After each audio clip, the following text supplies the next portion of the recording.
PrymalChaos. Hey guys, PrymalChaos here. Welcome to the channel. Be careful what you wish for.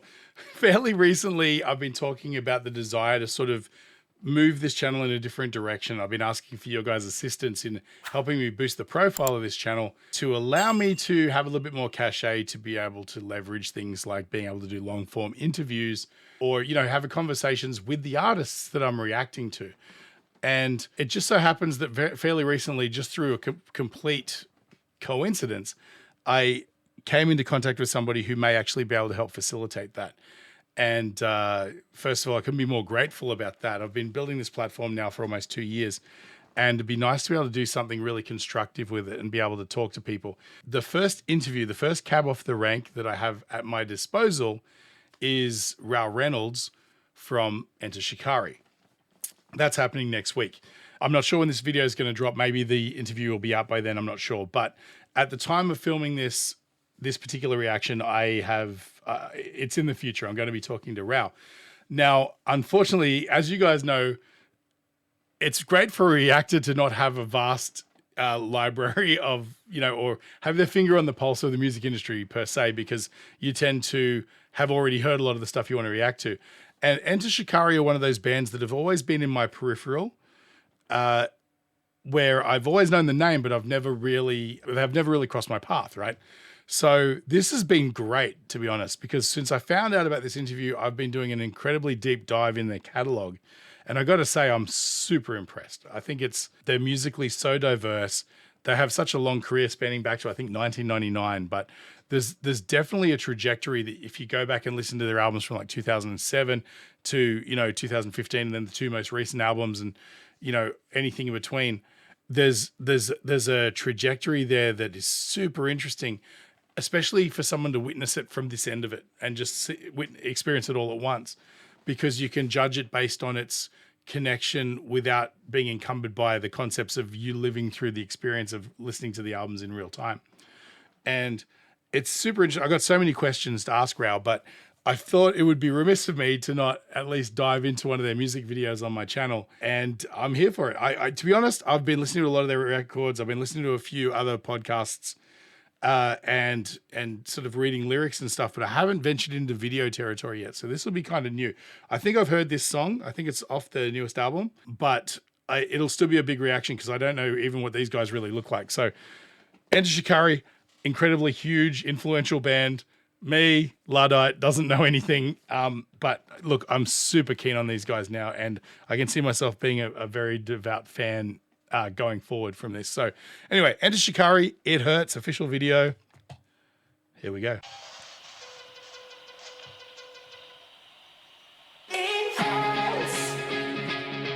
Oh, it's got a good pace to start with.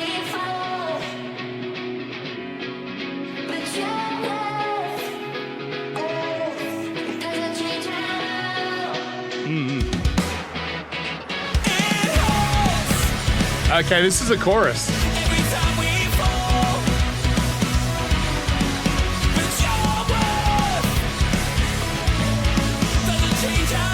What is going on?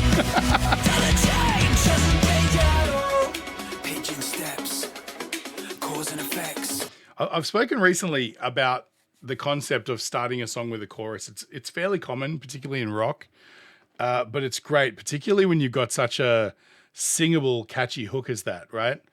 And so, yeah, immediately when that started and that sort of, I guess that synthetic sort of choral female sounding vocal starts it, it's immediately I was like, this is a chorus. This is definitely a chorus. And then they double down on that by bringing it full band scale. And then they go into a verse, which is where you find a lot of the texture. So you get this amazing, in fact, this is something I want to talk to Rao about. What's the foundation of writing just really catchy singable hooks? Because then it allows you in your verse to express yourself with the texture and the dynamics and all that you would normally afford yourself as the band. But when it comes to crunch time for the chorus, you need something that's going to collectively just everybody's going to connect with. And yeah, that's exactly what's happening here. Let's go right back.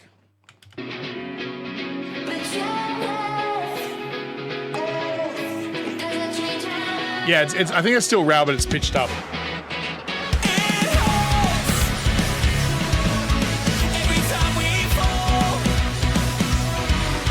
Great rhythm. So good.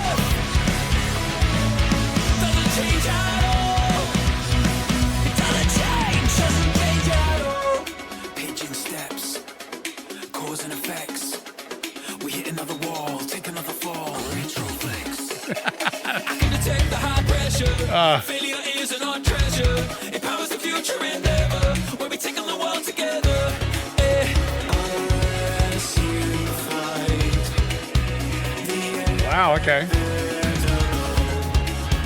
You'll never know if it truly was. So let's fight it. So that was really interesting. So just want to jump back there, go through that other part with the backing vocal there. Unless you fight. There is, You'll never know if it truly was. there's like a total pedigree there of like synth pop British stuff from the 80s going on, like influences by, I mean, I can't put my finger on what it is, but you know, the likes of like New Order, Human League, Duran Duran, Depeche Mode, those sort of bands. It's that sort of dour kind of, you know, it's like The Cure, right? They can take the happiest sounding melody and make it melancholy through the da da da da. It's got like this sort of dirge kind of a thing going on. But yeah, like it's so in contrast to the rest of the song so far anyway.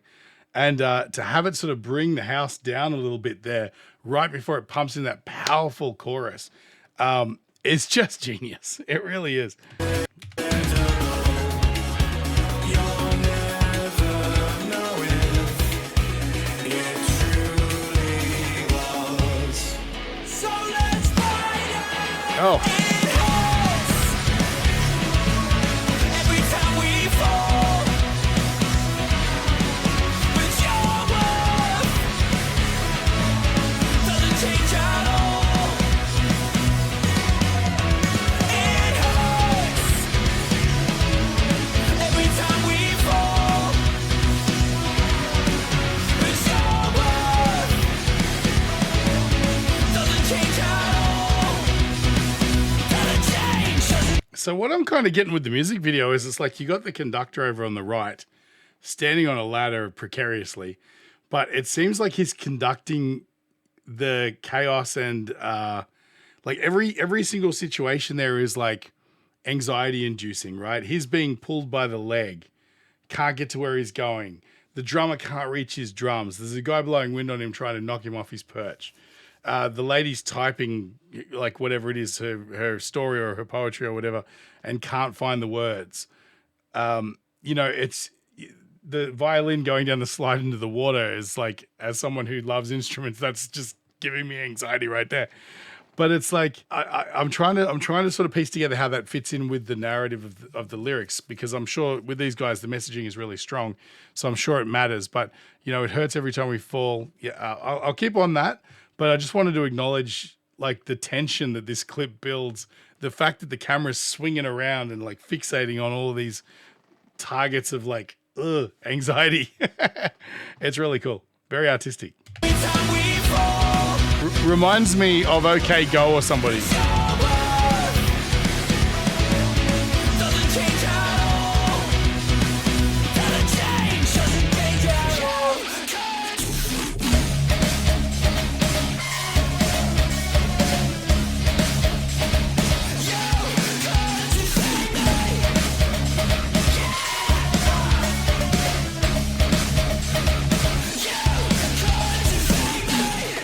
Feeling frozen, forward motion. Again, this sort of choreographed band thing. Like, it's easy to sort of make comparisons with, you know, bands where everyone is fully committed to the bit in the music video.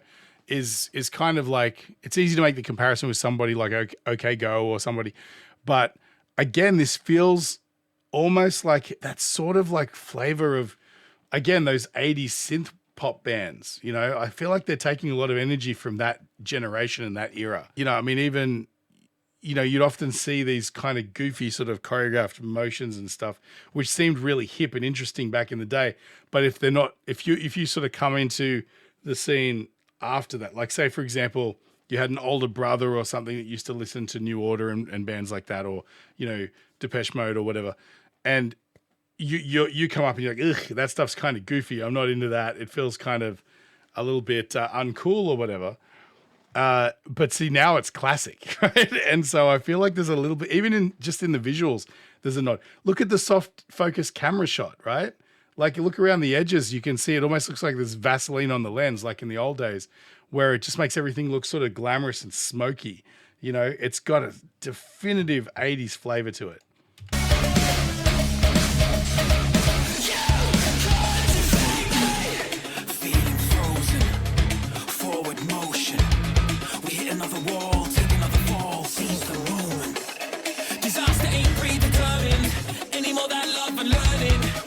Cities are burning, I feel our strength returning.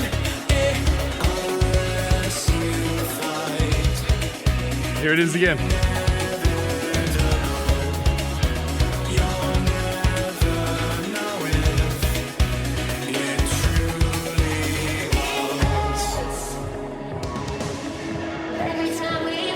Sorry, I just wanted to jump back. I just had a glance at the lyrics, and there's something super poignant in this part right here.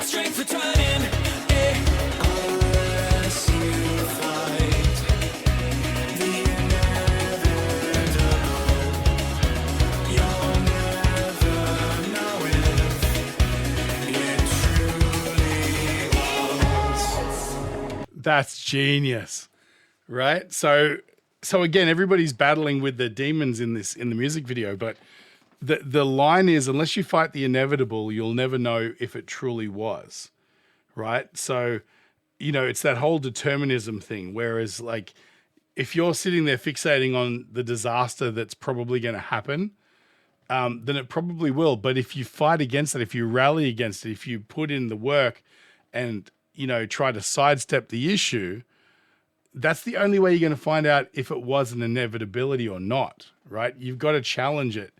There's no point just languishing in the fact that you don't have a say or a choice, because there is comfort in that. There's comfort in like trudging towards like the inevitable, right? But if you fight against it, if you fight against the tide, then you can discover that maybe the outcome isn't as predictable as you once thought. And that's a really deep concept, right? And, you know, the song it's super positive. It's about like, it hurts every time we fall, but your worth doesn't change at all. In fact, if anything, you know, the amount of times you fall and get back up is directly proportional to your strength of character and your ability, you know, to weather the storm, right? So if anything, your worth does change, but it gets better. It improves. And I think that's a really cool message. And there's kind of like a joyousness to this song.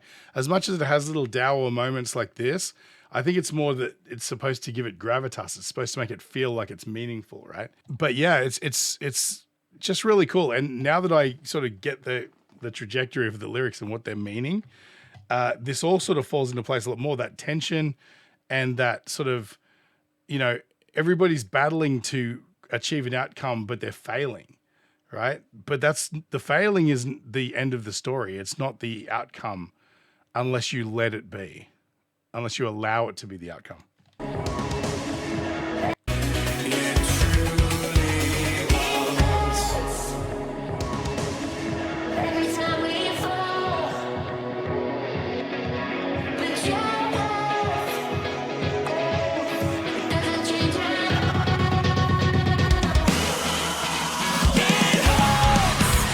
God, I love Raoul's voice, man.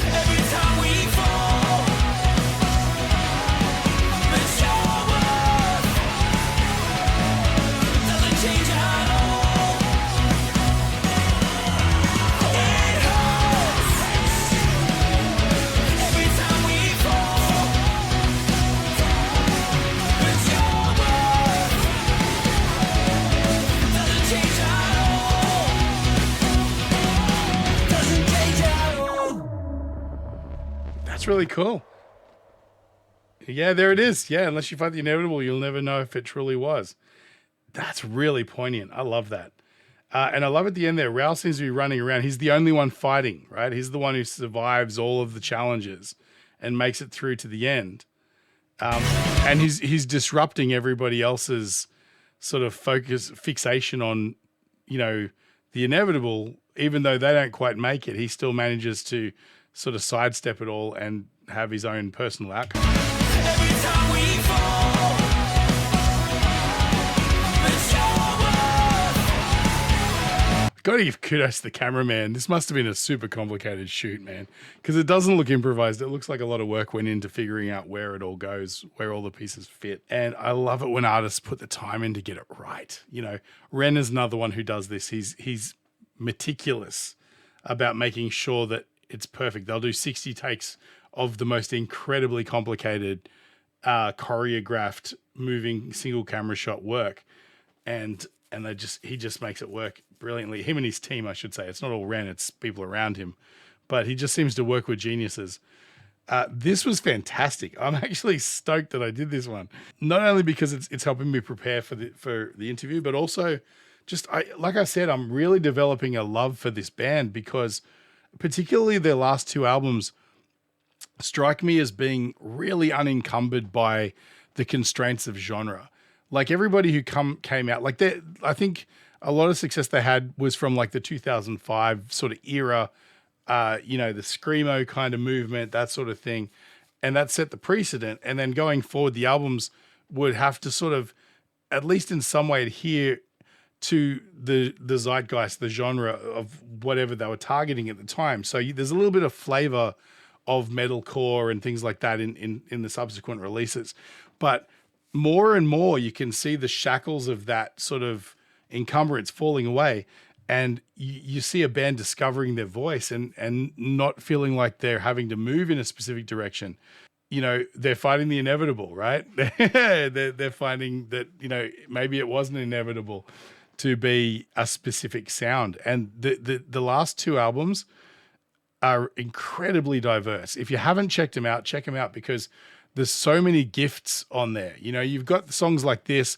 One thing is certain is that 90% of the time you're going to get a song that has a very powerful hook, sing-along chorus, a lot of energy. But what does change is the diversity of the music and the production. So sometimes it leans heavily into EDM. Sometimes it's, there's, again, this sort of 80s synth pop sort of thing going on. Sometimes it's real hip hoppy. Other times it's just straight up metal and rock, and sometimes all of them in one song. And then you get spicy stuff like, Raoul will compose an incredibly competent classical arrangement of strings, right? Elegy for Extinction is on the second last album. It's a masterpiece. It has so much feel. You don't need lyrics. You don't need a singer. You just need the song.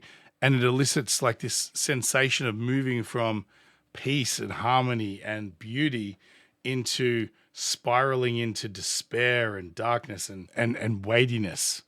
And it just sits right in the middle of the album, and it's just there to just go, wow, these guys are just existing on a whole other level. This was great. I think I said most of what I needed to say about the actual video and the song in the reaction, but a lot of you watching this will be into Shikari fans. I can only say to you guys, I'm super glad I discovered these guys recently. I wish I'd discovered them earlier, but this is the way it works sometimes.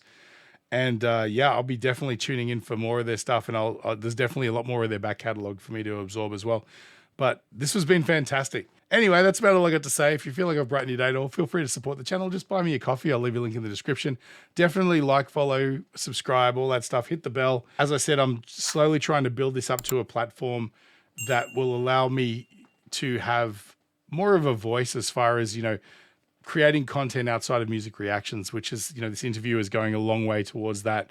If you do see the interview pop up, please click on it. Even if you only watch a few minutes of it, it'll do me the greatest favor in the world because I really want to make this worthwhile for everybody concerned. And the way that happens is by getting a great response. So like, comment, whatever, watch the video. Hopefully I bring you some stuff.